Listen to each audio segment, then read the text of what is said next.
Oke, selanjutnya kita ke tabel RPS-nya. Nah, untuk pertemuan atau minggu ke ini nanti kita tulis dari pertemuan pertama sampai 16 sudah termasuk di dalamnya UTS dan UAS. Nah, sub CPMK nanti di breakdown kembali untuk CPMK di breakdown kembali menjadi sub-sub CPMK, bisa sama, bisa berbeda. Nah, ini sub CPMK juga harus memuat 3 unsur tadi, kecuali untuk konsep teori ya bisa hanya 2 unsur saja. Di sini ada mampu menjelaskan, ini unsur kemampuan, konsep kesehatan masyarakatnya sendiri adalah materi pembelajaran.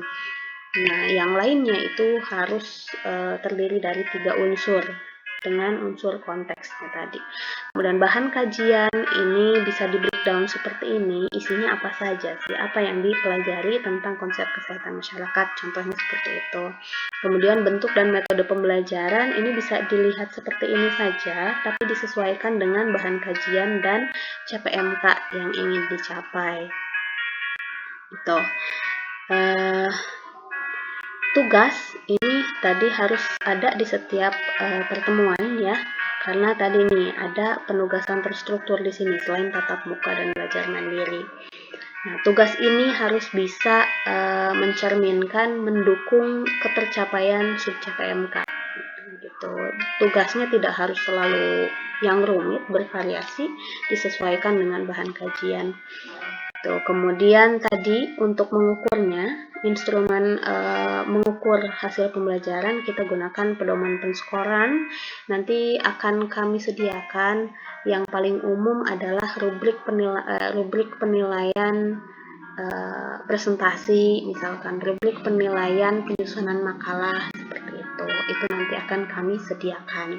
Untuk pembobotan kita akan bahas nanti di bagian akhir. Nah, untuk teman-teman,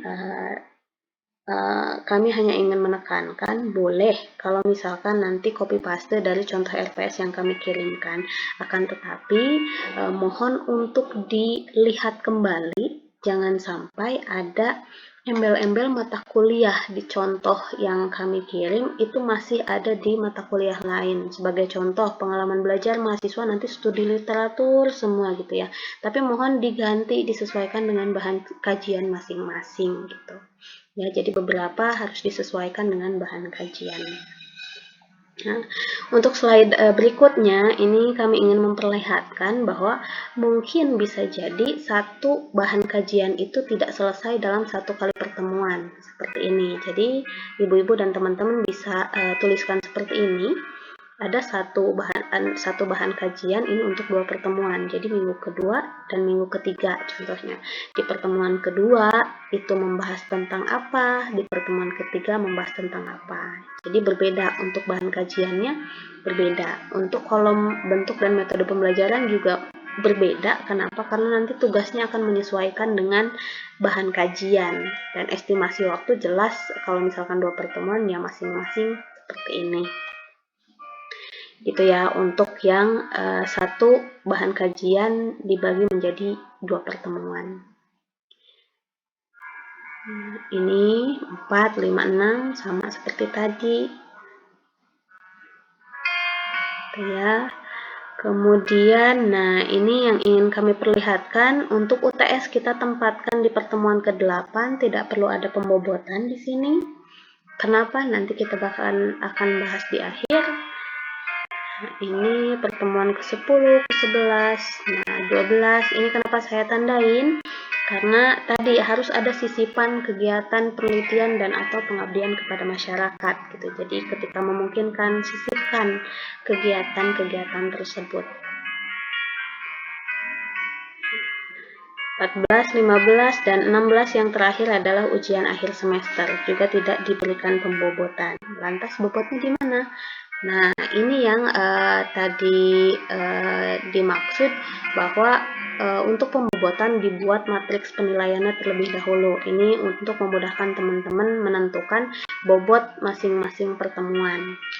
Nah, nanti di breakdown dari materi pertama hingga materi ke-14 karena kan jumlah totalnya 16 kali pertemuan termasuk UTS UAS. Jadi untuk materinya ada 14. Nanti dituliskan di breakdown dari yang pertama sampai ke-14. Kemudian tentukan bobot penilaian masing-masing. Misalkan untuk ujian tulis UTS berapa persen, UAS berapa persen, jumlahnya berapa. Kalau misalkan ada praktikum nanti ditambahkan praktikumnya berapa persen gitu ya. Kemudian untuk nilai harian diambil dari mana? Misal dari kuis, dari tugas, dan lainnya. Gitu kan. Nah, ini tentukan dulu, kemudian bagi tiap bahan kajian. Nah, tiap bahan kajian itu bisa sama, bisa berbeda tergantung tingkat kesulitan atau bagaimana mahasiswa harus mendalami suatu bahan kajian, dan itu teman-teman yang lebih mengetahui nanti, yang menyusun RPS-nya yang akan lebih mengetahui gitu ya.